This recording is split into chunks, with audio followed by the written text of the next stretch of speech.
Okay, today we're going to talk about lunging and actually for once focus on the lunger instead of the horse.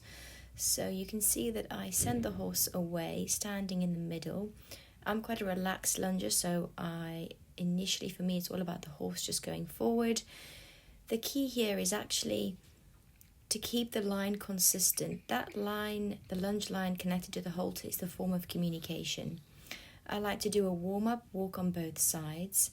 Then, as I'm doing here, I'm bringing him in and changing direction.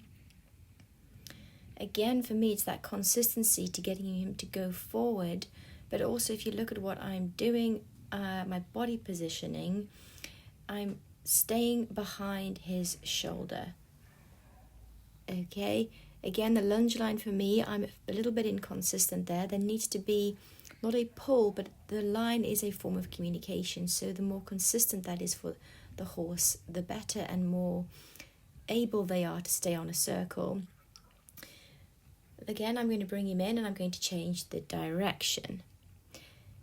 There is some argument against how to bring a horse in. Some people prefer the horse to stop still in the circle and then you bring them in, but others like the horse to turn and face them. Whatever you choose, it's to be consistent with your training. Again, now for the trot, you see I don't actually need to stick with this horse. It's more about my body language and my energy and intention when I ask him to go forward.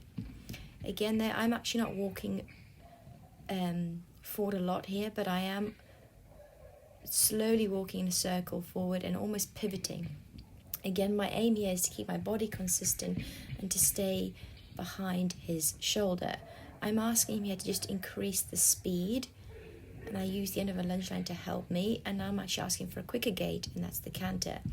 If you can see now, I'm much more consistent with my lunge line and the line of communication, because in the canter this particular horse struggles more, so I have to help him by keeping that communication there. A well-balanced horse and more advanced horse would not need much encouragement, and I could actually stand more still in the middle. Again, I'm just bringing him in because I don't want to change my voice commands and get louder and louder. The aim as the lunge is to be consistent. Instead, what I do is actually shorten the line to encourage him to come forward, encourage him to slow down, but I do not change my voice aids. We tend to think we need to get louder and say whoa, whoa, whoa, or whether it's walk, walk, walk. You're changing your tone, and horses are very sensitive to our tone, our energy, and our body language. So now on the other direction, and you can see another point here is my circle is quite large. The circle should really be for lunging no less than 18 meters. 20 meters is better, and again, to not do consistently small circles. Now on this rein, you can see it's my fault here, the lunge line actually gets slack. This could also be a combination of the horse finding the canter hard on this rein, but it's my responsibility as the lunger to keep that line consistent. Much better in the trot there. And I'm now going to bring him in. Again, I'm asking him to slow down, but I'm actually shortening the lunge as well so that he comes in a little bit towards me. The key with lunging is, for me, all about the lunger.